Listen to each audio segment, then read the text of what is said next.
Dale. Bueno, vamos a hablar en realidad, Humberto Debat va a hablar con nosotros, nos va a contar sobre los preprints, una breve presentación que ya les mandé a ustedes por WhatsApp y por mail. Humberto es investigador del Instituto de Patología Vegetal en el Centro de Investigaciones Agropecuarias del INTA.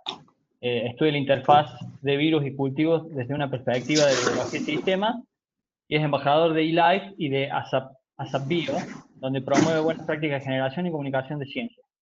Es afiliado al servidor de preprints de ciencias de la vida BioR6. Bueno, Humberto, te escuchamos. Bueno, de nuevo, muchísimas gracias por la invitación, por poder hablar con ustedes, y voy a tratar de hacer una vista muy exploratoria. Voy a andar bastante rápido, de tal modo que después, si hay algún tema de todo lo que les comente que les parezca de interés, tengamos más tiempo para discutirlo. Son un montón de diapositivas, pero voy a tratar de que pasemos rápido.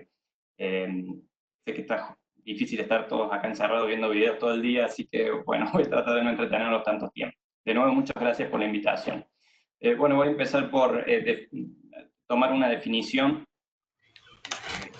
sobre las preprints. Hay varias. Una de ellas es que trabajos de investigación completos compartidos en línea antes de la finalización de la revisión por pares en una revista académica. Todos ustedes están al tanto de cómo funciona este sistema de la evaluación de pares. Acá tenemos en esta diapo, lo trato de expresar de alguna forma, donde se ve cómo es esta pequeña cocina detrás de bambalinas que sucede desde que nosotros tenemos nuestro trabajo como autores terminado, con nuestros gráficos, los resultados, nuestros análisis, etc. Y lo enviamos a distintas revistas académicas tomando algún criterio que muchas veces es arbitrario, con que son más o menos usadas sobre el prestigio indirecto de alguna revista de especialidad en la cual nosotros trabajamos. Eso es recibido por un editor de área en general. Ese editor de área ve si está dentro del scope de la revista, si le parece que es más o menos interesante en base a solamente a un resumen que está al principio, lo pueden enviar a un handling editor. Ese handling editor lo vuelve a mirar, se fija un par de cosas, y si no está muy de acuerdo con el tema o con un montón de idiosincrasias, puede hacer una desk rejection, que sería que en la misma semana nos avise que esa revista no está interesada en nuestro trabajo. Si le parece que puede llegar a ser interesante, puede empezar a tratar de tantear a algunos colegas expertos en la temática de trabajo, o los que estén disponibles, enviarles nuestro manuscrito y empezar con esta evaluación de pares, que muchas veces en promedio, cuando recibimos esos requerimientos, nos puede ser extendido de acuerdo a las situaciones del momento, y es bastante general como editor conseguir evaluadores por dos puntos: porque es difícil conseguir personas que sean expertas en el tema en particular, y porque como esta es una ocupación que nosotros hacemos de forma gratuita y que va a la par de nuestro trabajo de investigación central, en general es bastante difícil conseguir gente que tenga ganas de hacerlo. Bueno, pasa todo esto, recibimos luego de los 2 meses una compilación de todas las críticas a este trabajo que sometimos, donde el editor trató de integrar las respuestas que son diferenciales de las distintas personas que lo leyeron y resumirlo en una forma. Nosotros recibimos eso. Por supuesto que existen distintas formas de recibirlo. A veces es que nos dicen que es un desastre y que no les interesa. Hay veces que nos dicen que hay que hacer varios experimentos más para tratar de mantener las especulaciones o resultados que nosotros exponemos, y hay otros que dicen, bueno, con algunos cambios podemos llegar a entender. Hagamos de cuenta de que hacemos esta revisión, que nos puede demorar, de acuerdo si tenemos que hacer experimentos o no, unos 6 meses, etc. Volvemos a enviar esta nueva revisión, y si la envía cada uno de los referís, si los referís están de acuerdo, o si por lo menos la mayoría de ellos está de acuerdo, el editor puede tomar la decisión de aceptar el trabajo. Bueno, eventualmente, si esto no sucede, podemos pasar, si nuestro trabajo es rechazado, a otras revistas, y así sucesivamente. Esa ventana de tiempo sucede todo en el ámbito privado, en las revistas tradicionales, y por lo tanto, desde que nosotros tenemos finalizado nuestro manuscrito con nuestros resultados de investigación, y el momento en que esto va a salir online para que todo el resto de la comunidad académica pueda leer qué hicimos, puede pasar en promedio unos 6 meses, eventualmente un año, y en tiempos especiales, a veces si tenemos una suerte espectacular, unos 3 meses. Entonces, ¿qué vendría a ser las preprints? Es simplemente hacer que todo este proceso que pasa en ese ámbito negro suceda. Mientras tanto, nuestra información está disponible en las redes. Es decir, desacoplar el área de diseminación del conocimiento de la evaluación de pares. De esa forma surgen un montón de métodos de innovación en lo que es la evaluación de pares, que no está asociada a la diseminación del conocimiento. Las preprints son usadas hace muchísimos años. El primer servidor de ellos, que actualmente sigue en funcionamiento, es Archives, que es Fundación de Paul Ginsparg en 1991, que es ampliamente utilizado por el área de física y astronomía y otras más, y tiene una gran cantidad de documentos, más de 140.000 preprints anuales, y ya con unos casi 30 años de actividad, ya están alrededor del 1.700.000 preprints posteadas o publicadas. Después podemos hablar de las diferencias hay entre esas dos cosas. Yo voy a utilizarlo como sinónimos, pero lo podemos discutir. En los últimos años surgieron un montón de servidores nuevos, hubo un apogeo de esto con avances tecnológicos y con otra visión que tiene que ver con tratar de compartir el conocimiento y el movimiento de acceso abierto. Algunos de ellos son disciplinares, como por ejemplo bioarchives y medRxiv, que son de ciencia de la vida y de clínicas, otros, o SocArchive, que es de las ciencias sociales, y otros son regionales, como FrankArchive o AfricArchive. La gran mayoría son sin fines de lucro, a donde es gratuito tanto postear como leer los trabajos, y hay otras iniciativas en las cuales, si bien la lectura y el posteo es gratuito, son de for-profits, de editoriales comerciales tradicionales, como es el Preprints que está ahí, o SSRN, que es del SLAE. Les voy a hablar más que todo de lo que son las preprints de ciencia de la vida y médicas, que es lo que quizás estoy más familiarizado por ser un investigador en virología. Más o menos esto aumenta periódicamente, pero hasta el mes pasado, en diciembre se publicaron alrededor de 3.100 preprints por mes. Esto es un crecimiento del 1000% en los últimos 4 años, y para que se den una idea de cómo es el crecimiento, casi 42% de todas las preprints, estos son datos hasta diciembre del 2019, ahora hay algunos datos nuevos, el 42% de esas preprints se depositaron el año pasado. Es decir, que pasamos de una etapa en la que se utilizaba muy poco a que se utiliza muchísimo en ciencias de la vida. Ahí tengo tapado algo. Pero bueno, en este momento hay unas 80.400 preprints de bioarchive, de que eso involucra a más de 347.000 autores, de más de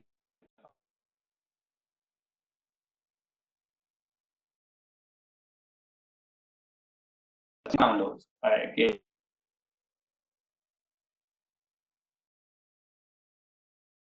y eso es en conjunto con unas 6 millones de visualizaciones, lo que hace que tenga muchísima, por así decirlo, utilidad o visibilidad o impacto en la lectura. Es realmente comparable con las revistas, con la acumulación de la gran mayoría de todas las revistas prestigiosas que ustedes tienen en mente en este momento. Bueno, pasa algo más o menos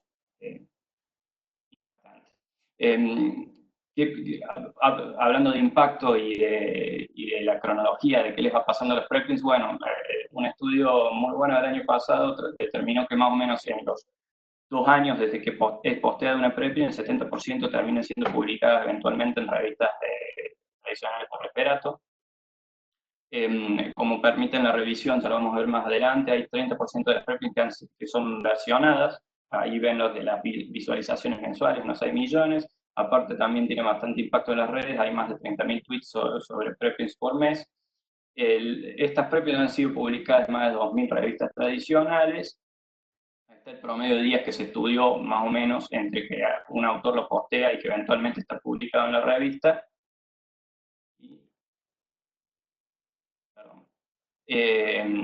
El 2.9% es lo que se considera tasa de adopción, que relativiza el número de papers en revistas tradicionales que vemos en PubMed con respecto al número de preprints posteadas en tal mes. Es decir, que más o menos es un 2.9%, que significa que si bien con los números anteriores que estaba diciendo está creciendo significativamente la adopción, es un número menor de toda la literatura científica mundial. Se supone que más o menos por año, ustedes lo deben saber mejor que yo, pero hay más o menos unas 30.000 revistas y unos 2 millones de artículos científicos publicados por año. O sea que a nivel de preprint, si bien está creciendo mucho, es bastante minoritario. También, como permiten comentarios online, hay un 5% que los tienen. Y esto es en base a una encuesta de más de 10.000 autores. Les preguntaron cuándo lo hacían, porque uno tiene la libertad de hacerlo cuando no quiere, por así decirlo. Hay algunos servidores de preprint que no permiten que depositemos los artículos cuando ya fueron aceptados por la revista, pero bueno, la mayoría lo hacen, los depositan cuando van a enviar a una revista. En Argentina, nosotros seguimos una tendencia que es bastante similar a la de, ya sea en producción, aunque tenemos una adopción un poco más alta, por lo menos en el último año. Estos números son de noviembre de 2019, ahora hay varias más, pero ese número absoluto, vean que es un número menor, lo de 418, pero tiene alguna importancia teniendo en cuenta que más o menos se publican unos 3.800, 3.900 artículos en ciencia de la vida por año en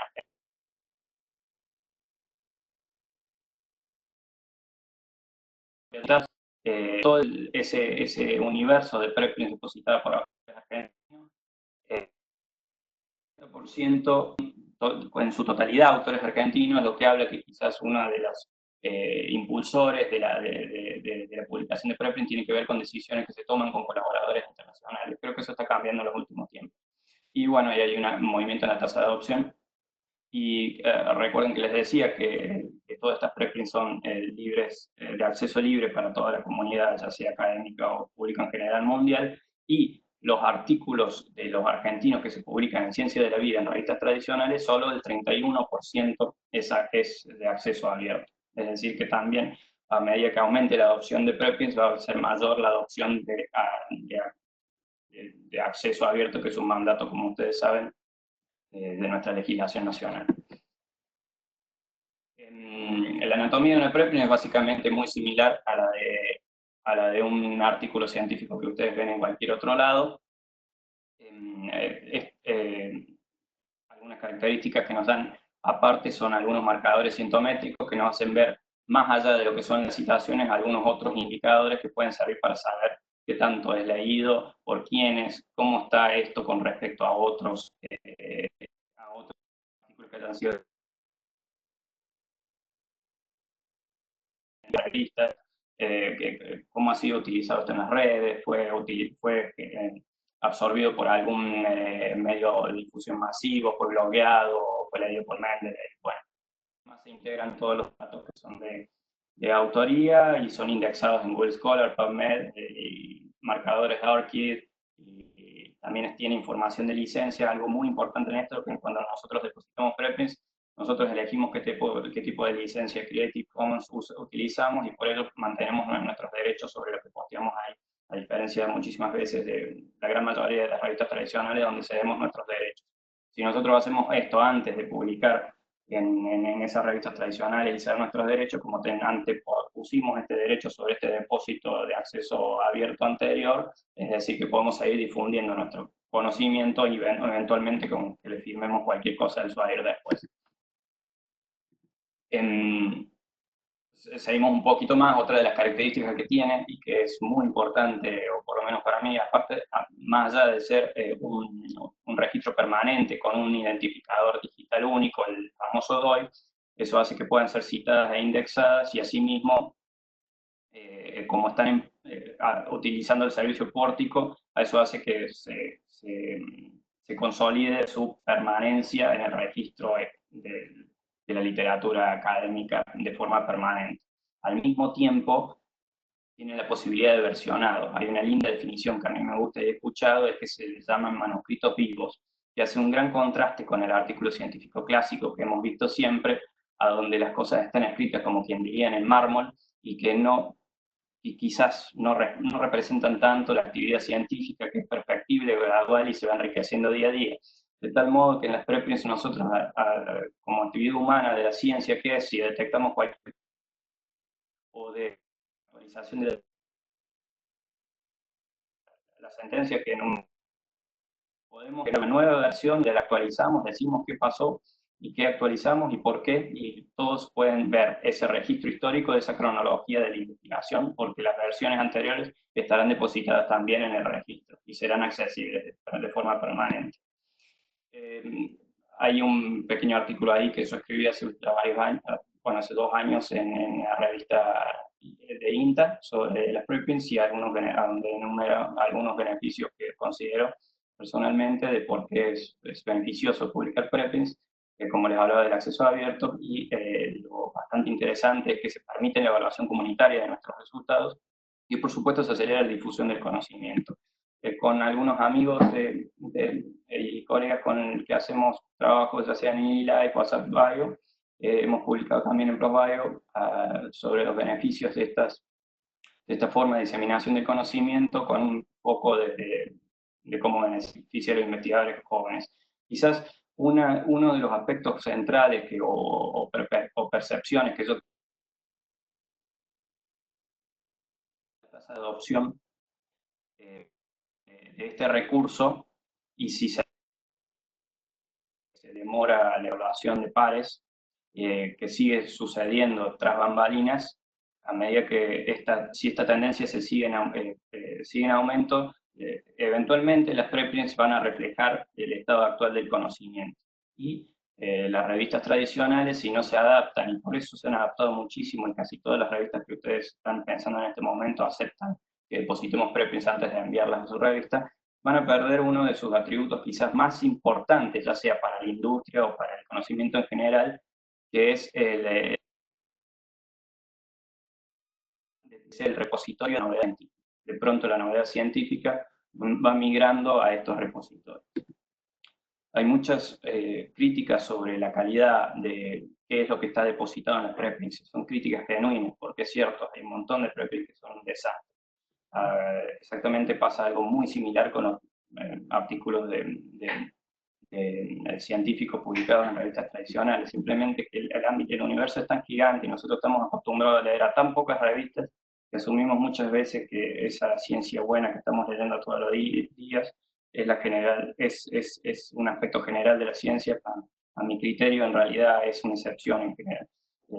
La ciencia que leemos en Cell es excepcional, no es la ciencia promedio, para hacer. De todos modos, hay un trabajo muy lindo donde se comparan utilizando criterios de calidad que tienen que ver con deposición de datos crudos, buena descripción de las metodologías, buenos análisis estadísticos y su descripción, etcétera, que trataron de comparar distintas muestras de publicaciones en preprints y en artículos tradicionales, y vieron que la calidad no era significativamente distintiva entre lo que estaba depositado en bioRxiv y en algunas revistas de PubMed. En base a todas estas cosas que le había dicho y teniendo en cuenta también este tema del acceso abierto, es que 2 de los fundadores de bioRxiv, en conjunto con Michael Eisen, que quizá lo conozcan como uno de los impulsores de PLOS y que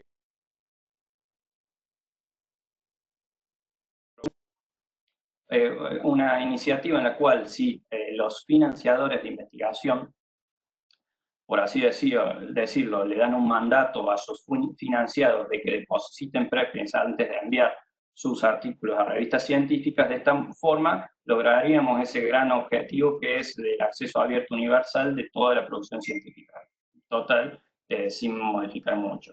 Ellos citan en ese trabajo una presentación de Steven Quay, que está ahí en ese link del video, donde él estima con unos cálculos que yo no... Perdón. Gracias, Ricardo. En esa presentación de Steven Quay, que es un físico de Stanford, con algunos cálculos que yo no entiendo, pero dice que si desacoplamos este proceso de diseminación y adoptamos los preprints, se puede acelerar 5 veces la tasa de descubrimiento científico en los próximos 10 años. El abierto es, a mí, mucho más allá de la posibilidad de que el conocimiento esté disponible, y una de las grandes limitantes que tiene es el lenguaje. En ese sentido, con un colega, esto se lo digo bastante rápido, con un amigo de la Universidad de Minnesota, desarrollamos una herramienta que se llama Panlingua, en honor al idioma universal que inventó Sul Solar, en el cual uno puede descubrir y generar artículos científicos completos de bioarchives en cualquiera de los 104 lenguajes que Google Translate tiene la capacidad de traducir, de tal modo de que se pueda leer el contenido depositado y de alguna forma democratizarlo. La verdad que anda bastante bien si quieren probarlo en algún momento. Por ejemplo, ahí a la derecha hay un artículo sobre SARS que está traducido al español, donde se le puede leer muy bien, y eso ha sido generado por el algoritmo de Google Translate, que es bastante bueno de inteligencia artificial. Es decir, que esa base que tienen del total acceso y disponibilidad de este conocimiento en estos nuevos repositorios ha sido un vehículo de innovación. Una vez que desacoplamos lo que es la diseminación de evaluación de pares, podemos sentarnos a pensar cómo hacer para que la evaluación de pares sea mejor. Y este sistema que hemos usado estos últimos, la última mitad del siglo XX, ¿cómo puede ser mejorado? Y han surgido muchísimas iniciativas, entre ellas algunas como Pre-Light by Overlay, Theory of Science o Pure Community Inc., o por ejemplo Hypothesis.is, que es una herramienta de anotación in situ, a donde uno puede, con un identificador, hacer anotaciones, por ejemplo, en el párrafo de un artículo, cuando tiene dudas sobre este o cuando tiene alguna evidencia que contrasta con esos resultados, y entonces cualquiera que lee ese artículo puede ver nuestra anotación, que puede ser como un peer review a priori o a posteriori de la publicación de un artículo, bueno, entre muchísimas otras. En esto que le estoy diciendo, todas esas cosas que yo considero por ahí buenas de las preprints, surgen, por ejemplo, este trabajo que fue publicado por Mark Lipsey, que es el jefe del Departamento de Epidemiología de Harvard, que es un estudio retrospectivo, a donde esto fue publicado en 2018, y con él con su equipo analizaron qué había sido preprinteado durante la última epidemia de ébola y Zika, y cómo esto había influenciado o no el acceso al conocimiento sobre la pandemia. Se dan cuenta de que lo que había sido preprinteado originalmente estaba disponible para la comunidad en momentos tan importantes donde el tiempo tiene bueno, ya lo saben, un factor humano impresionante. Estos análisis estaban en general 100 días antes. ¿Por qué? Porque todo ese otro proceso de evaluación de pares lo hubiera mantenido por fuera del acceso de otros investigadores que estaban trabajando en estos brotes de enfermedades. Y sí, pero dentro de esto, por supuesto, surgieron críticas. Una de ellas es un artículo de Tom Sheldon en Nature, a donde él dice que las preprints pueden promover la confusión y la distorsión de los resultados por esta diseminación considerada preliminar de artículos académicos. Eso, con críticas genuinas, generó bastante repercusión. Con algunos amigos escribimos una correspondencia en Nature diciendo que a nuestra forma de ver, si se utilizaban buenas prácticas para la diseminación de estos artículos que estaban depositados como preprints, ya sea en medios masivos o etcétera, no era un peligro mayor que cuando se hace diseminación o difusión de materiales que han pasado por el proceso de evaluación de pares. Y bueno, para este correspondencia nosotros citamos una preprint que habíamos escrito que extendía un poco estos argumentos. ¿Por qué? Porque revistas como Nature, etcétera, permiten que se citen preprints, es decir, que son un elemento que está dentro del circuito académico.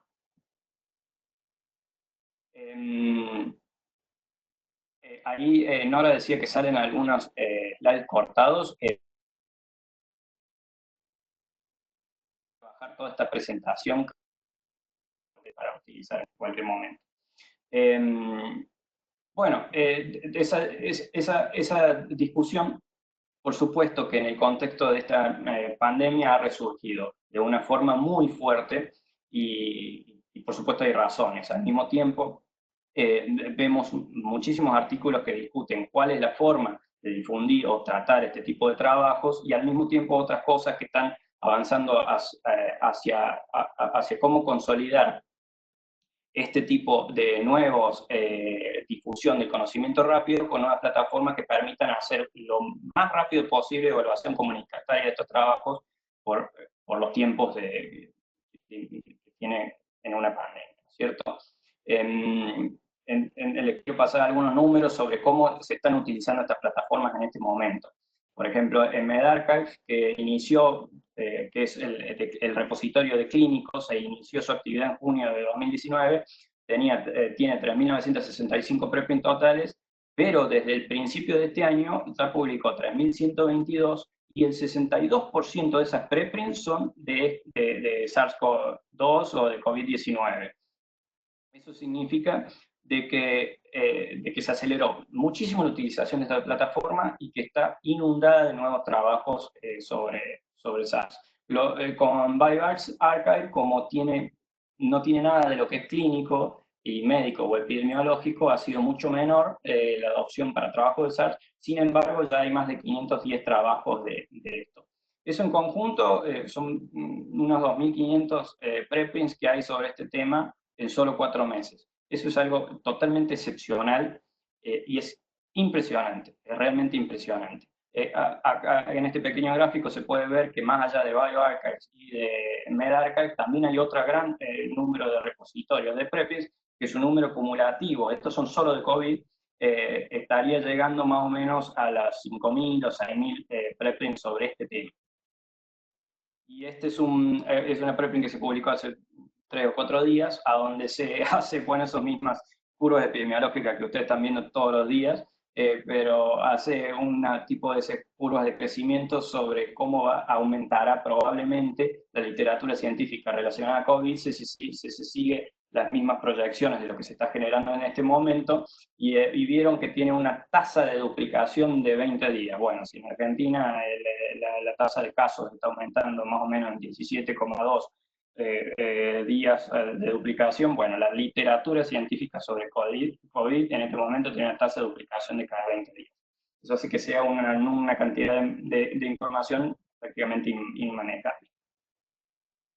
Entonces, ¿cómo hacemos? ¿Cómo hacemos para tratar de entender toda esta maraña de datos que están viniendo y tener buenos criterios, ya sea no solo en su difusión, sino en su interpretación e implementación? Bueno, acá hay una frase de Ivan Oransky que dice, que a mí me gusta, que dice que la ciencia es una conversación. Entonces, la mejor, o una de las formas de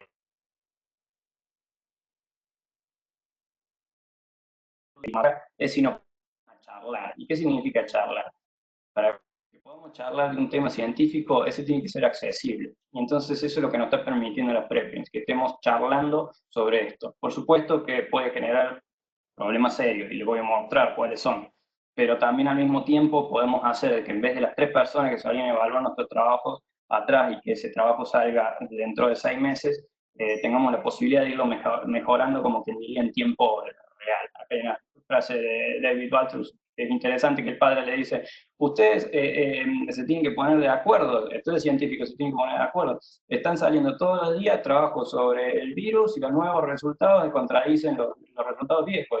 Y él le dice, sí, así siempre fue la ciencia, solo que vos estás viendo en tiempo real y en forma pública todo lo que pasa, el desastre que pasa en general detrás de bambalinas. ¿Y cómo fue cómo fue respondiendo el sistema de preprints al inicio y a la evolución de la pandemia?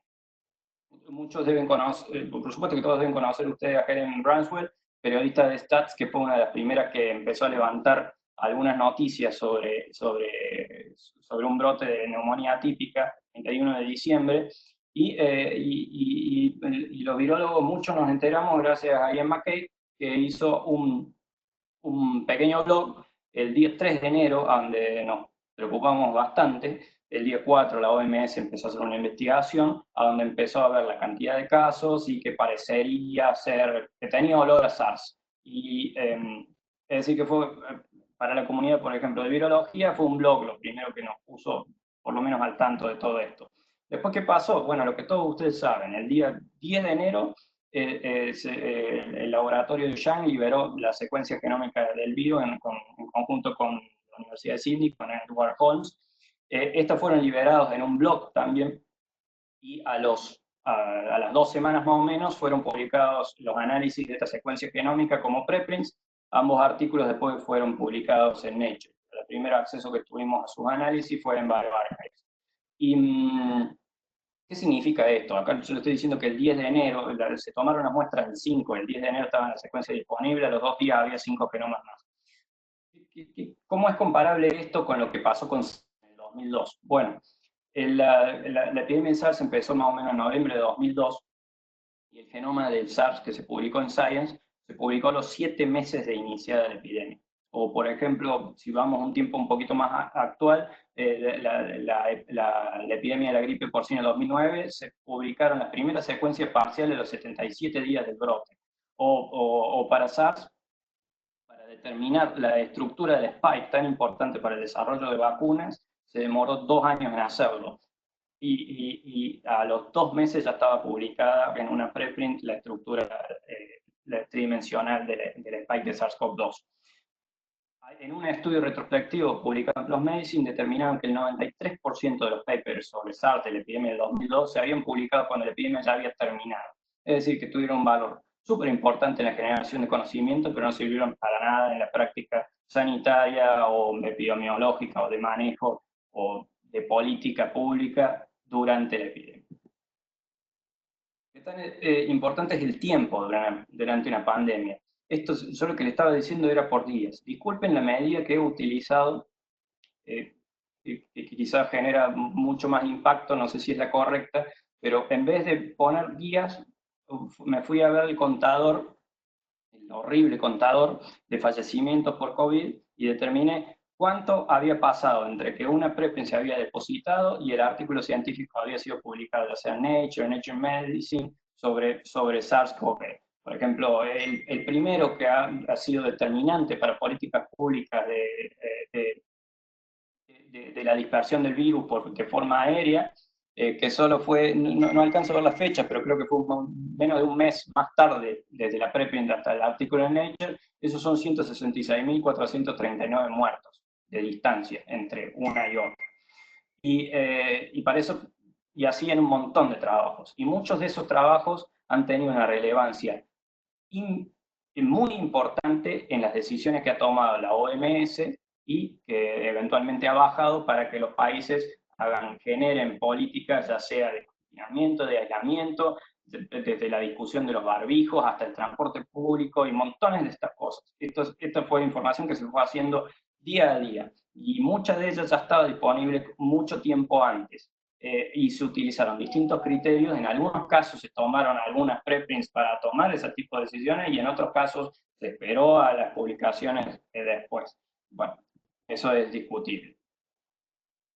De todos modos, lo que les quería decir es que muchísimos de los trabajos que ustedes han visto en revistas tradicionales, típicas y prestigiosas, habían sido depositados antes en preprints. Es decir, que han sido una forma, un vehículo que se ha utilizado bastante por investigadores de todo el planeta Tierra para empezar a difundir antes sus descubrimientos sobre el tema.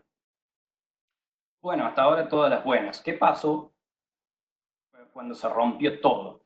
Hubo un momento en que se publicó, yo no me acuerdo de la fecha bien, pero creo que fue el 1 de febrero, que debe estar por ahí, una preprint pésima, que realmente hay que reconocer que lo más probable es que una revista común, no le estoy diciendo una de esas que ustedes están pensando, sino una revista de nivel medio, de nivel bajo, esto que le estoy diciendo es muy relativo y es personal, hubiera sido detectado el error técnico que cometieron los autores por no saber utilizar una herramienta básica de biología molecular y genómica, que es BLAST. Lo usaron mal y pusieron que había en el SARS-CoV inserciones, que de hecho muchas ni siquiera eran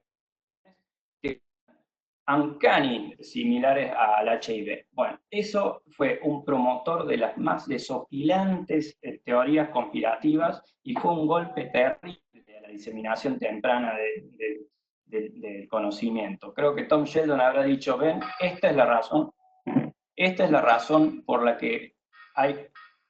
Uy, no sé qué me está saliendo algo de acá. ¿Me están escuchando? ¿Hola? Sí, te escuchamos. Te escuchamos, sí. Sí, te escuchamos todos, sí. Pero, de todos modos puede andar bien, si no les molesta el cartel, pero bueno.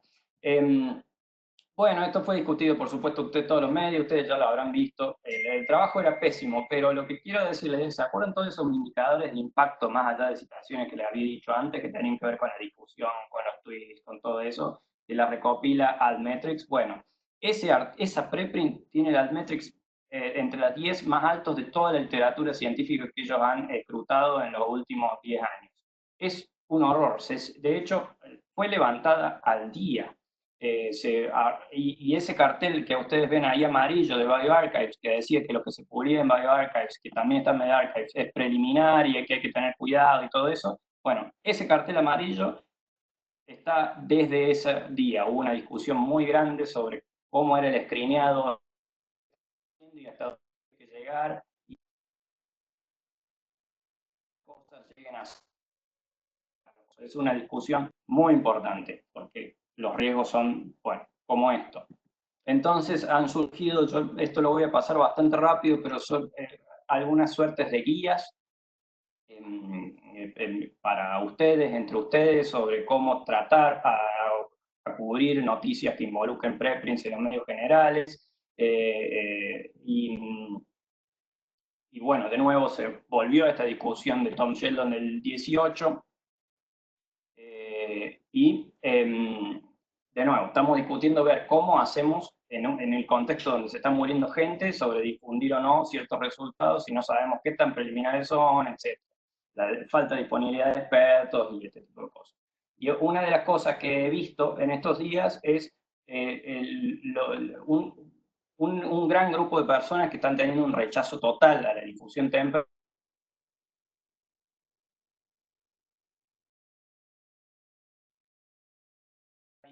Hay un tuit que miro mucho como periodista científico, que había publicado un tuit, ni siquiera un artículo, donde diseminaba una preprint sobre la susceptibilidad de hurones y gatos, etc. Un estudio experimental que se depositó como preprint.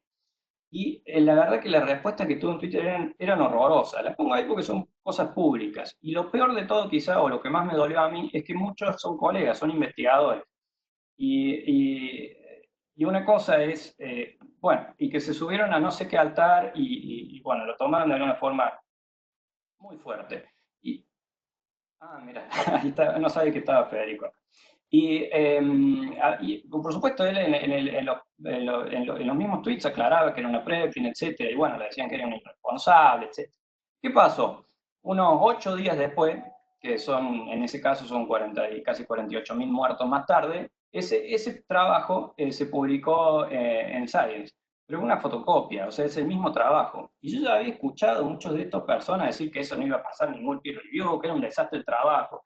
Bueno, todo eso desapareció una vez que se publicó en Science. Es decir, que ese proxy que utilizamos de prestigio tiene un componente súper alto. Y quizás es otra de las cosas que pueden ser interesantes desde el punto de vista de generación de resultados sobre las preprints, que significa que nos quitamos las orejeras de ese prestigio o de ese branding de un lugar y podemos tratar de poner nuestra cabeza en la ciencia que hay ahí detrás y no acá bueno, entonces, ¿qué está pasando? Estaba viendo como un pequeño balanceo entre estas vertientes que uno lo ve. Yo uso muchísimo Twitter para informarme, de hecho, es la forma donde me enteré de esta pandemia y, bueno, muchísimas cosas. Acá hay un artículo que publicó su colega Gaspar Grieco, a donde diseminó información sobre una preprint nacional sobre SARS-CoV y utilizando bastante de esos consejos que estaban ahí en esos artículos que mencioné un poco antes, que tienen que ver con, primero, definir qué es una preprint para el lector general y otras, bueno, un montón de cosas. Y otra de las cosas que hizo que me parece fantástica y que realmente es súper útil, es buscar la opinión de otros investigadores que sean expertos en el tema, lo cual es muy difícil, y que no hayan estado involucrados en el trabajo, que no tengan un conflicto de interés, que no sea un press release del autor, o que no sea, digamos, a una persona que no sabe, sino alguien que pueda, se tome el tiempo de leer ese trabajo y que dé su opinión, y que se publique al mismo tiempo esa opinión de este nuevo investigador. ¿Qué otras cosas están pasando? Bueno, interacciones de peer review en Twitter de trabajos en tiempo real, o interacciones entre investigadores y periodistas en Twitter, o investigadores e investigadores también. Ese diálogo, por así decirlo, científico, de difusión científica. Y bueno, ¿y qué pasa con los papers? Bueno, también pasan, por supuesto, pasan todas las cosas. Con papers me refiero con los papers tradicionales. Esta es Laurie Garrett, que por supuesto ustedes la conocen, ganadora del Pulitzer por su cobertura de la epidemia de ébola anterior, a donde hizo un artículo sobre un trabajo donde ella decía que eran los pangolines el intermediario del virus, y bueno, había leído mal, había interpretado mal el trabajo científico. Eso fue detectado por los autores, que en el mismo momento escribieron sobre eso. Otros también ojo con eso, porque hay científicos pero bueno, diciendo eso el error. ¿Y qué hizo ella? Reconoció el error, hizo una publicación sobre el tema y siguió adelante con el próximo trabajo. ¿Qué otras cosas pueden pasar cuando le damos esa fe ciega a lo que está publicado en una revista tradicional y asumimos que esa evaluación de pares hizo que lo que está escrito sea verdad? Bueno, puede pasar ese trabajo público o muerte. Todos ustedes están al tanto de que el CDC, cuando empezó a hacer los testing en Estados Unidos, se demoró casi un mes porque quiso desarrollar sus propios kits. Los kits que desarrolló estaban contaminados. Bueno, fue un desastre. ¿Por qué hizo todo esto? Porque leyeron un paper que decía que el test que había probado la Organización Mundial de la Salud tenía un montón de falsos positivos. Entonces, basados en ese paper, dijeron, no, vamos a hacer el nuestro. ¿Qué pasó? Perdieron un mes. Esa, más allá de un montón de otros errores, fue un gran problema en la respuesta. Y bueno, ¿y qué decir de todo esto? Y que va a hacer que mucha gente, cuando dentro de un año y medio tengamos la vacuna del COVID, no se la quieran poner. Eso, ustedes saben, el origen de eso es casi el mayor origen de eso fue un estudio que se publicó en la revista The Lancet en 1998, donde asoció autismo con vacunación. Y hoy en día, después de ser retractado, ¿cuánto es desde el 98 ahora? 20 y pico de años más tarde, seguimos con gente que sigue citando a ese artículo y a ese investigador en qué sé yo, en WhatsApp o lo que sea, para no vacunarse. Y ahí tenemos ahora ese tipo de cosas. Acá abajo también tenemos una pésima práctica durante la generación del conocimiento, que hizo que un artículo en New England Journal of Medicine se retracte, que decía el de la infección asintomática. Después resultó que sí había transmisión asintomática, pero acá, porque hicieron mal una llamada de teléfono y quisieron hablar con la enfermera que estaba a cargo de este caso, y no pudieron comunicarse y asumieron que no tenía síntomas y lo publicaron. ¿Por qué? Porque el apuro a veces hace que hagamos errores, y eso es tan importante, ya sea como para preprints o como para artículos que se publican en New England Journal of Medicine. Tenemos acá el evento sobre el caso de que cuando dijeron que podían ser derivados de víboras, también eso fue un trabajo pésimo y que se publicó en una revista científica y que después todos nos dimos cuenta, pero al día. De hecho, las primeras refutaciones de eso fueron publicadas en forma de blog. Ahí lo tenemos a David Robertson abajo a la izquierda, y después una preprint donde decía que no hay ningún tipo de evidencia de que este virus esté relacionado a víboras. Eso no significa que no haya coronavirus que puedan infectar reptiles. Lo que sí significa es que este coronavirus no tiene nada que ver con reptiles. Bueno, este es otro artículo que fue retractado también y que generó políticas públicas sobre transporte, sobre cómo se diseminaba dentro de con un conductor, un caso, también un paper, bueno.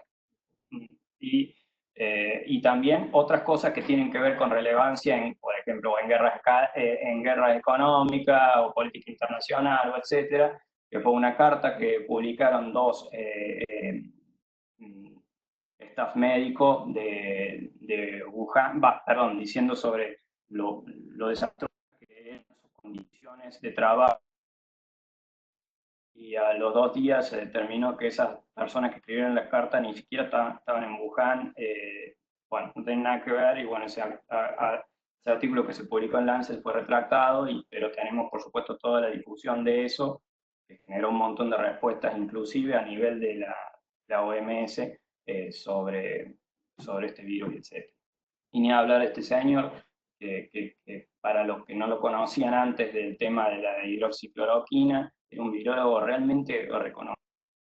Fue el descubridor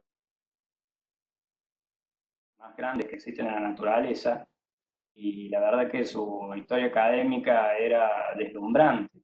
Y ese es el problema, es que muchas veces estos investigadores deslumbrantes, puestos en ciertas situaciones, se comportan de pésima manera, y eso significa vidas. Entonces publicaron un paper, que ustedes ya lo conocen, sobre esta droga antimalaria. A los pocos días se dieron cuenta que el trabajo era un desastre, en un statement de la misma revista diciendo que no cumple los requisitos básicos. Eso, bueno, generó lo que ustedes ya saben.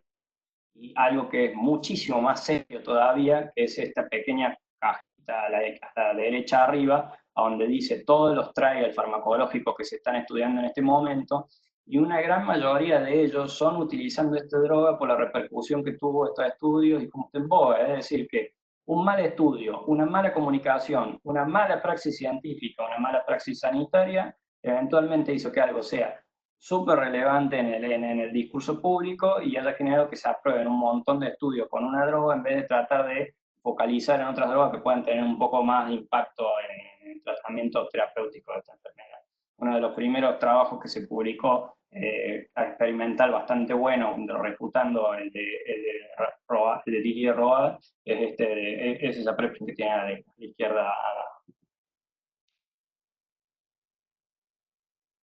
para intentar seguir esta avalancha de información, esa curva que les decía de crecimiento exponencial de información científica.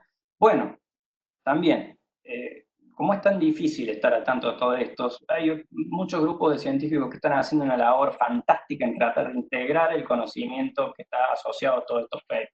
No solo a estas 6.000 preprints que le estaba diciendo, o a los 12.000 artículos en total, sumando a papers más preprints, sino a todo lo que hay sobre coronavirus desde los años 60 hasta la actualidad, y tratándolo de analizarlos, ya sea con inteligencia artificial o simplemente con crowdsourcing, o sea, tratando de buscar todos los científicos del mundo que estén disponibles para ayudar un poco, aunque sea de generar resúmenes de estos trabajos y recopilar el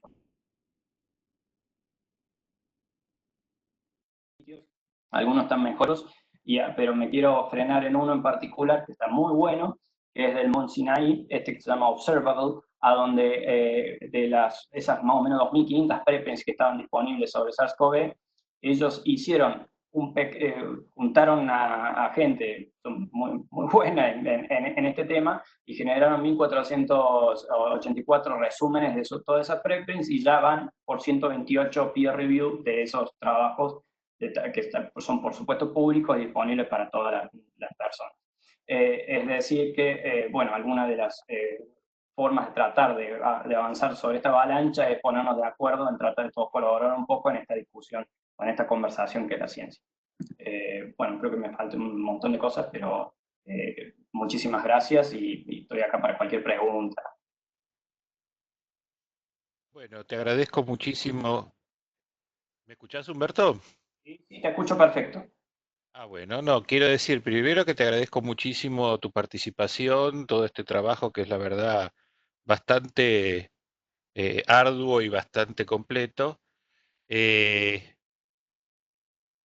saber si, bueno, dijiste ya que todas estas, que está subida la presentación, eso ya acabo de reproducir tu... deja de compartir la pantalla, así ya... Estoy tratando de buscar la aplicación y no veo cómo, pero no sé cómo ¿Tiene el hacer. botoncito que dice compartir contenido?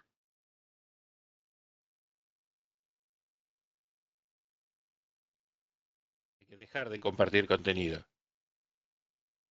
Que tengo un error de... Disculpen, tengo un error. No. Es como que la aplicación se me quiere cerrar y tengo miedo que se me cierre. ¿Cuál? La de... ¿El PowerPoint o la de...? La aplicación de Webex directamente. Bueno, cerrarla y volverla a abrir y en todo caso te esperamos. Mientras tanto Ok. vamos ordenándonos unos otros. ¿Cómo no? Ahí, a ver.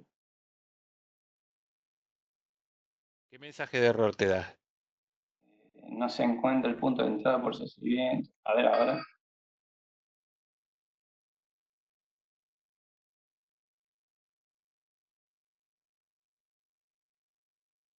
Bueno, hagamos una cosa, yo te rajo, te expulso. Eh, Ahí lo encontré, ahí lo encontré. Stop bueno, sharing.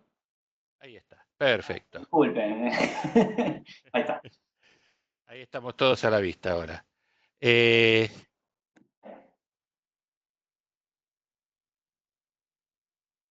bien, estoy organizándome en mi pantalla para...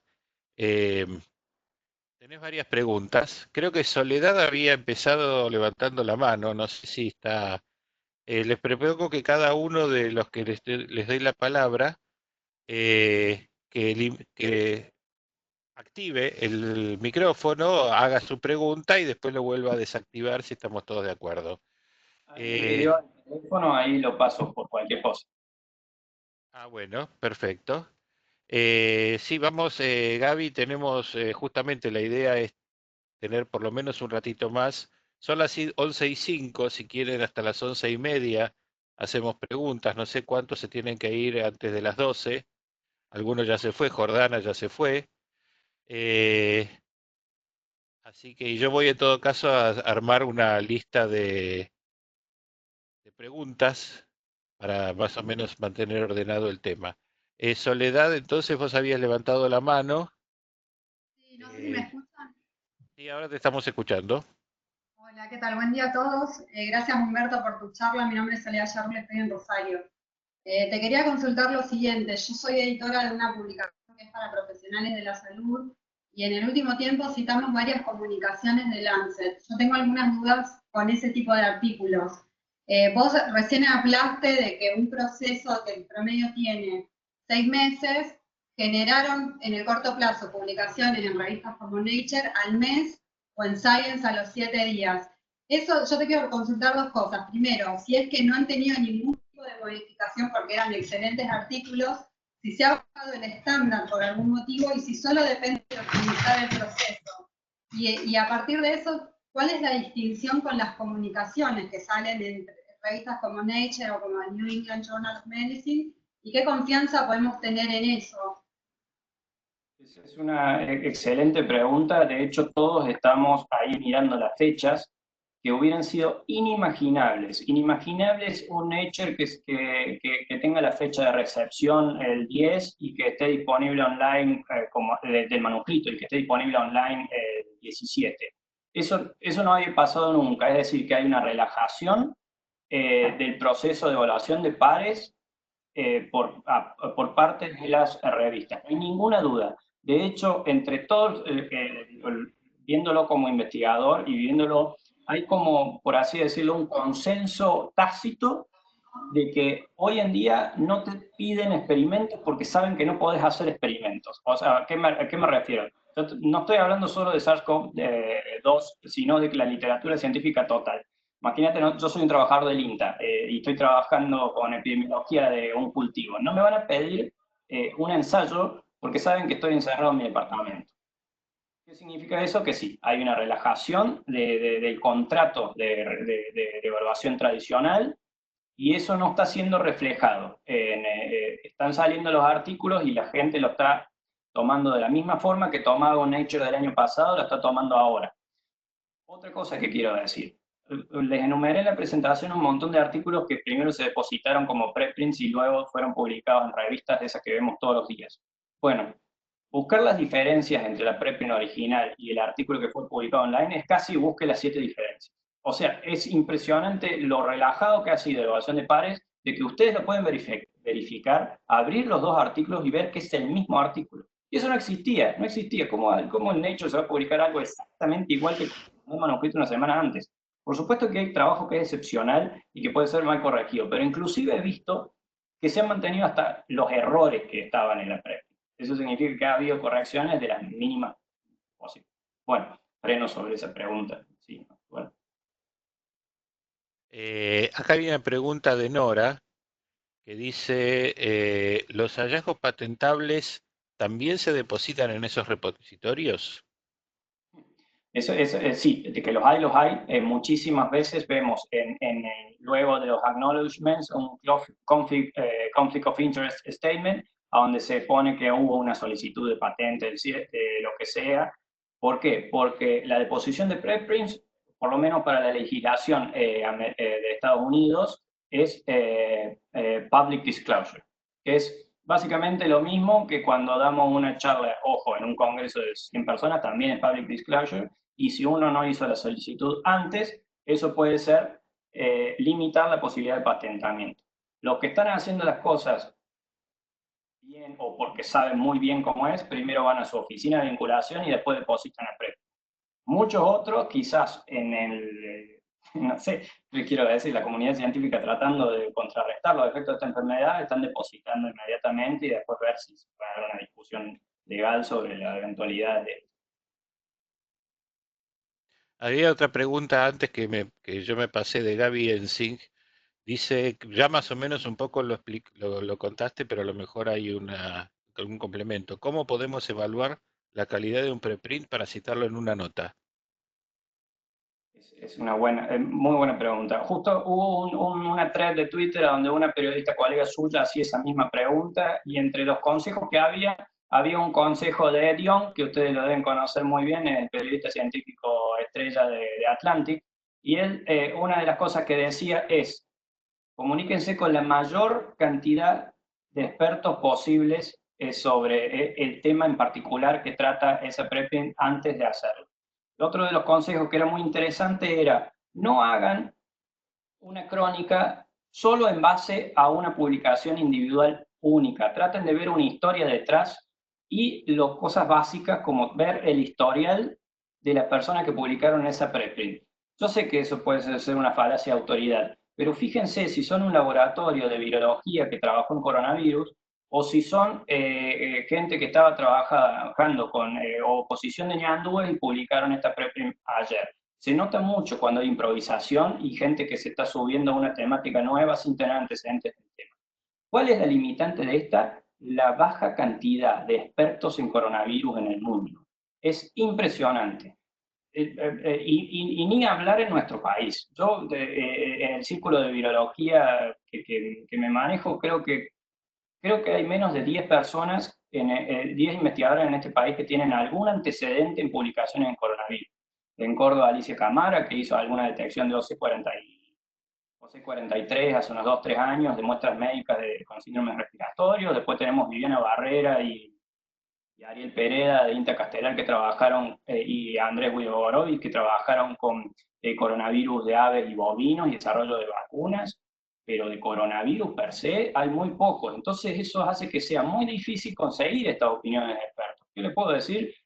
Traten de conseguirlos, mandándole un correo a los que tienen un laboratorio de coronavirus. Son pocos, pero los hay. En Twitter hay varios. Quizás es un proxy que se puede usar. Muchas veces, así como les decía el proxy del branding de la revista, otro proxy es ver qué opinan los que nosotros consideramos que son especialistas en este tema. Eso por supuesto que es algo arbitrario, pero muchas veces ayuda. Yo hay virólogos que sigo hace 20 años y que yo sé que si van a decir algo, en general van a decir algo más o menos apropiado, y si no, no lo van a decir nada. Y si dicen públicamente algo en Twitter sobre qué bueno el trabajo de fulanito, eso suele servir bastante. O por lo menos lo he visto después con la repercusión que ha tenido cierto trabajo en particular. Es muy difícil y los tiempos no acompañan. Y de nuevo, como antes existía el periodo por así decirlo, de embargo, y ustedes tenían disponibilidad temprana de datos que todavía no estaban en los medios, tenían la posibilidad de prepararse. Ahora está ahí. Y ojo, porque tenemos las dos coyunturas. Por un lado, tengo un criterio, por así decirlo, conservador, y digo, no discuto preprints. Y por otro lado, uno podría decir, bueno, pero si no discuto preprints, no puedo discutir novedad. Bueno, sí, ese es un problema muy serio. Y ver la calidad debería ser ver la calidad de cualquier cosa. Que lo mismo criterio que considero yo deberían tener al leer un Nature. de ver los mismos, las buenas prácticas van más allá de si es una preprint o un Nature. En un Nature, bueno, ustedes ya saben que lo miraron 3 o 4 evaluadores, pero no se confundan, quizás fueron 3 o 4 evaluadores y nada más. Y muchas veces una preprint quizás tiene comentarios de 100 personas o fue agarrada en alguna de estas plataformas de revisión, etc. Humberto, ¿vos estás leyendo los chats? A duras penas. Ahí veo uno Bueno, de Remdesivir, que quería decirles algo sobre eso porque es algo que me pega a donde duele, por así decirlo, que tiene que ver en cuando uno siente que algo, o quiere que algo ande bien, que quizás es uno de esos errores de Raúl, y qué dice la evidencia. Remdesivir fue desarrollado por Gilead, ustedes lo saben, y es un inhibidor de la RNA Dependent RNA Polymerase, que es la replicadora del virus, y la probó el laboratorio de Denison para SARS y anduvo muy bien originalmente. Entonces apenas salió este virus, ese laboratorio se puso a laburar con esto. Ellos habían hecho estos descubrimientos originales con SARS, creo que en el 2011, 2012, y en conjunto con Bruno Canard, que es un colega de Aix-en-Provence en Marsella, con el que trabajamos un poco en coronavirus, y que realmente uno quiere que funcione, y entonces yo cada vez que veo un trabajo de Remdesivir lo veo como con pasión, esa pasión humana y no científica. Y entonces cuando salió esa primera disclosure de que tentativamente venían bien lo de Stats, en un artículo de Stats, los primeros ensayos, y después hubo uno de difusión que decía, no, viene muy mal por algo que habían publicado en la OMS y que después lo levantaron, y cuando publicaron lo de que vino muy mal, yo me preocupé. Es decir, que hay que tratar de evitar esas reacciones, por así decirlo, humanas o de conflictos que hay, y buscar en la ciencia. Y otra cosa que decía, ¿cómo se llama? No es Fauci, es James Carrar, que es el director de Wellcome Trust, que decía, tengan mucho cuidado al escuchar las opiniones de las empresas porque le están hablando a sus shareholders y no a la comunidad científica o al público en general. Es decir, que a dónde iría a buscar esa información. Dentro de Remdesivir hay una preprint muy linda que está con Rhesus macaco, que habría que buscar, que experimentalmente está muy buena, pero esperar. Sí, es algo que ojalá que ande bien, porque realmente yo quiero que ande bien. Pero por ahora la ciencia es muy preliminar. bien. Si no le estás leyendo bien el chat, yo te lo leo, te cuento lo que dice. Ahí veo lo que dice Nora son parecidos a los que ponemos en práctica para cualquier otra nota. Estoy totalmente de acuerdo. Es eso, es básicamente eso. Pero el único agregado quizás importante es que la comunidad en general, primero, la gran mayoría, inclusive colegas de científicos también, por la tasa de adopción que les he comentado, no saben qué son las preprints, al punto cero. Después hay una idealización del sistema de evaluación de pares tradicional. Entonces quizás hay que aclarar, aclarar al principio que es una preprint y que no ha sido evaluada por pares, o por lo menos eso es lo que suponemos. Pero tampoco hay que confundir una cosa, porque que va más allá de la evaluación de pares que sucede en las revistas. Acuérdense que los autores de esa preprint sí la evaluaron, por así decirlo. Es decir, que hubo un grupo de científicos que están de acuerdo con lo que están publicando, y que cuando lo están poniendo ahí, están poniendo en juego su reputación. Por ejemplo, los hindúes que publicaron ese Uncanny preprint no existen, no pueden publicar nunca más en su vida un trabajo. Entonces, muchas veces la vara de deposición de preprint suele ser muy alta. Uno sabe, acá uno no puede redireccionar su crítica y decir, no, bueno, Nature me aprobó este trabajo, si ellos asumieron que estaba bien, estaba bien. No, acá es tu nombre y tu apellido. Y si vos tenés una carrera científica de 20 años y la arruinás porque depositas una preprint que es un desastre preliminar, va muy en contra de tu carrera. Y no hay nada más grande que los egos de los científicos, y nadie quiere perder la reputación por postear muy rápido algo. Bueno, entonces de eso también hay. Y la comunidad es jodida. Apenas ve algo raro, te lo van a hacer ver y lo van a hacer público, etc. Bueno, acá me preguntan sobre, sí, las preprints se retractan, figura un cartel que dice withdrawn, dice las razones, Pero ojo, la versión vieja siempre está disponible, solo que ahora cuando se llega a la página está el cartel de eso. Y sobre algunos referentes a coronavirus, cualquiera que me mande un correo, yo le puedo mandar una lista de los que yo considero, o por lo menos los que yo conozco todos los días, quienes sigo en Twitter y quienes han estado estudiando estos temas.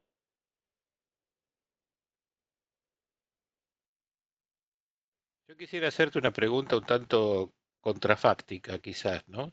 Vos mencionaste al comienzo de la charla que todo esto empezó alrededor del 97, 98, por ahí, 96, 98, no recuerdo exactamente cuándo. Con lo cual, mi pregunta sería si los preprints son entonces un fenómeno derivado de la digitalización progresiva, de la existencia de Internet. Sí, exactamente. De hecho, Internet es derivado de científicos tratando de hablar entre ellos, ¿no? Y lo que permitió estas plataformas tecnológicas, de hecho, fue un revival, porque hubo un intento de difusión de preprints en los años 50 que se llamó International Information Exchange Groups, y de hecho, que lo hacía una pequeña comunidad que se mandaban onda en carta de estudios preliminares en Estados Unidos.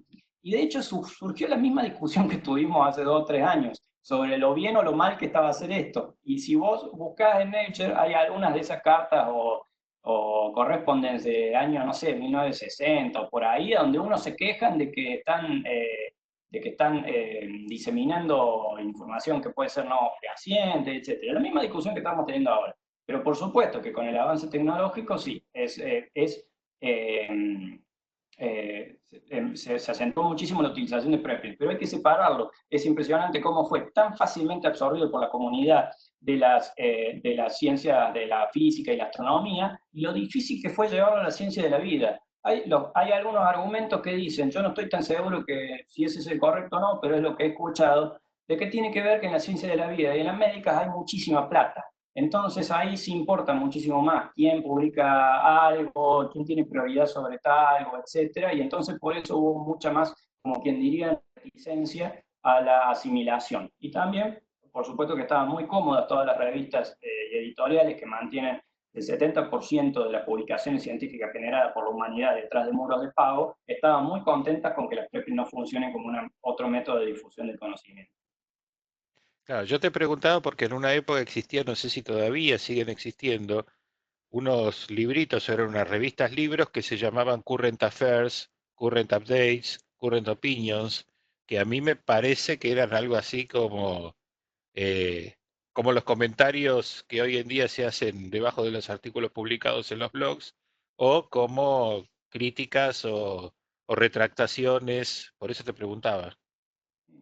Bueno, de los Current Opinion In, y que hay más o menos unos 10, que quizás estamos hablando de cosas distintas, son de la misma editorial de Cell y son reviews que se publican más o menos unos 100 al año en cada una de esas revistas, son disciplinares y que lo que hacen es un rejunte de qué es lo último que se está publicando en ciertas áreas de conocimiento, pero están en general basados en artículos tradicionales. Eventualmente ahora se está metiendo mucho en los reviews también, por supuesto, artículos que están como preprint en las referencias.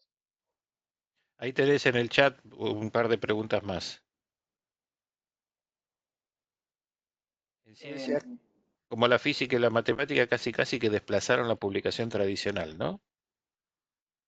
Sí, sí, por supuesto que sí. Vieron que nosotros tenemos un sistema de evaluación a donde nos dan monedas o no de acuerdo a ciertos estándares de productividad y que se miden de forma indirecta en donde publicamos nuestro trabajo, ¿no es cierto? Esa es como la moneda de cambio que tenemos nosotros en CONICET, Anita, etcétera. Es decir, que no se deja de lado la publicación tradicional porque todavía en los sistemas de evaluaciones no contemplan la difusión sobre preprints. Es decir que, en ese sentido, si bien los físicos o matemáticos, todos ponen sus manuscritos originalmente en archives, después tratan de publicarlo en alguna revista para, por así decirlo, poder evolucionar en su carrera, porque el sistema de evaluación no ha sido, o por lo menos no ha estado a la altura de los cambios que ha habido.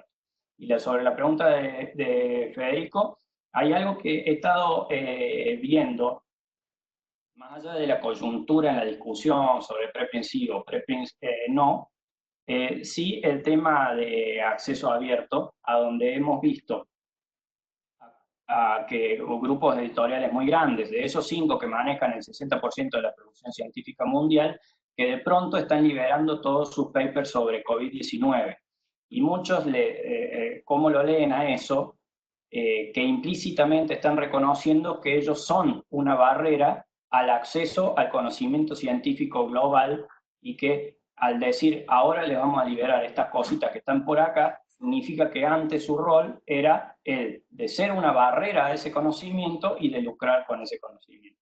No hay que olvidarse que la industria editorial son 10.000 millones de dólares anuales, y que es un oligopolio imperfecto, a donde estas 5 editoriales hacen negocios. Bueno, ustedes lo saben, la Argentina gasta entre 14 y 18 millones de dólares anuales para leer ciencia. Eso es solo para leer, y eso involucra solo a un cúmulo de unas 20.000, 15.000 revistas.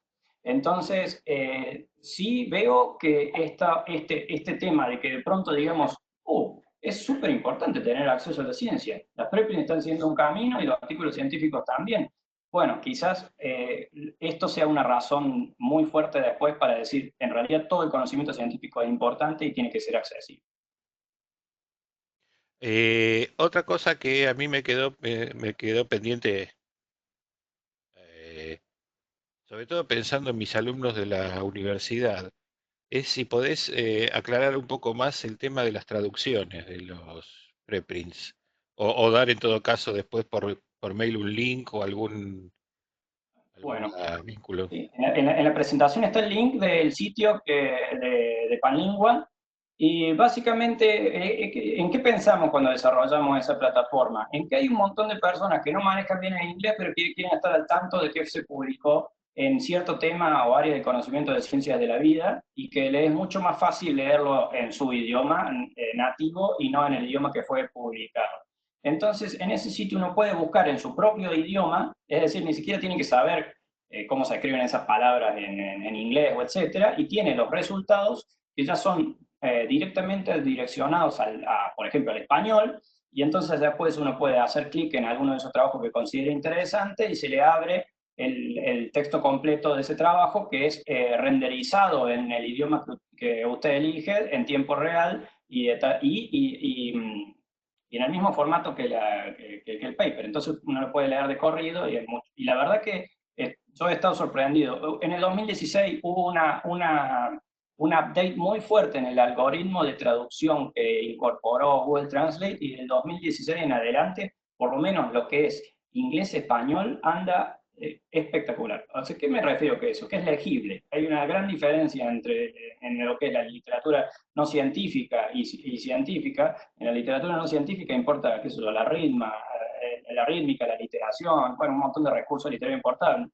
Quizás cuando nosotros queremos estar al tanto de los avances en un estado del arte, en el conocimiento, lo importante es la legibilidad, es decir, que sea comprensible lo que dice ahí. Por supuesto que va a haber detalles que estén mal traducidos, etcétera, pero en términos generales, los resultados generales son accesibles.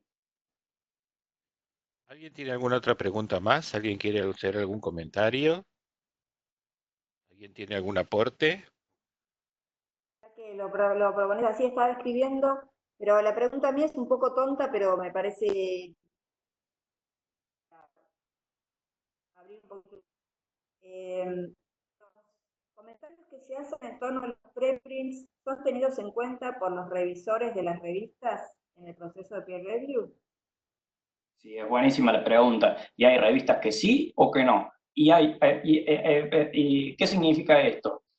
Que quizás haya algunos que no lo vean, pero nosotros, desde que estamos incorporando las preprints, cuando nosotros enviamos a publicar un manuscrito a una revista, en la cover letter, a donde presentamos nuestro trabajo, aclaramos: hemos depositado una versión de este manuscrito en tal DOI con el link. Entonces, ya desde el vamos, el revisor tiene la posibilidad de acceder ahí directamente.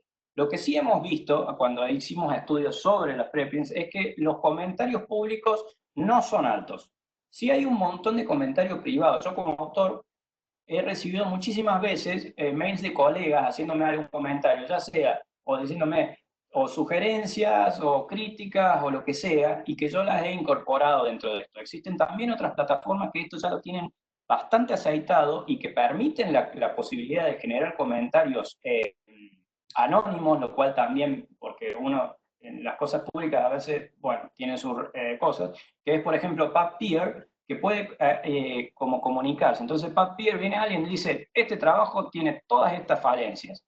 Y después la revista puede decirle, che, contestaré todo esto que te dijeron esto por acá y tomarlo o no. A mí me ha pasado de que en un trabajo que mandamos, uno de los revisores nos dijo, se han publicado tal comentario en este, por favor, incorpórelo. O inclusive, a colegas míos lo que le ha pasado es que uno de los revisores lo reemplazaron por uno de estos comentarios que estaba muy bien hecho, por así decirlo. Es decir, que de a poco se está tratando de integrar este tipo de cosas. Y otras cosas que están avanzando bastante es lo que es la evaluación transparente.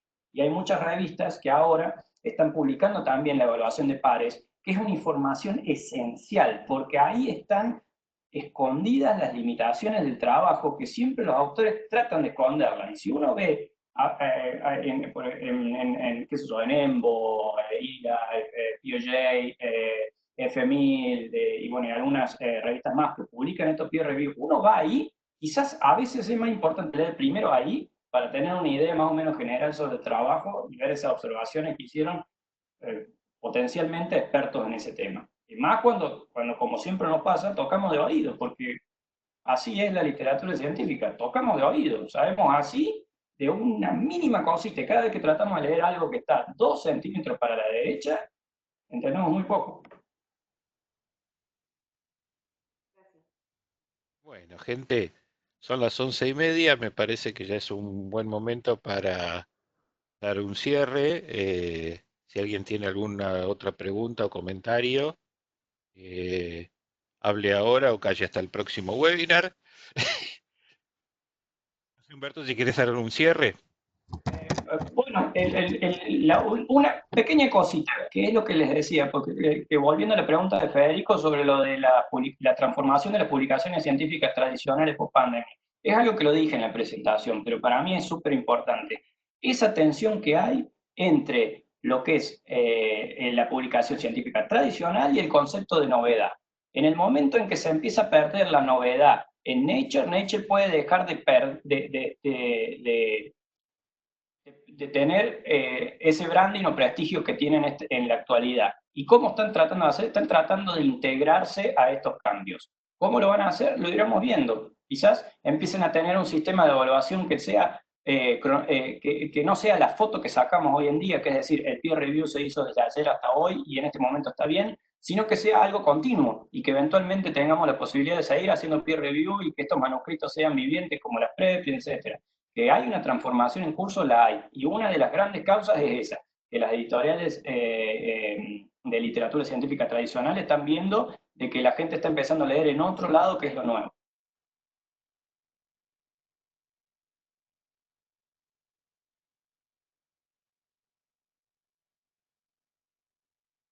Muchas gracias. Muchísimas gracias. Y bueno, está mi correo electrónico por cualquier cosa que quieran discutir y la verdad un gusto poder estar charlando con ustedes, que les admiro muchísimo su trabajo. Así que muchas gracias por la oportunidad de charlar con ustedes. Lucas y Ricardo, adiós.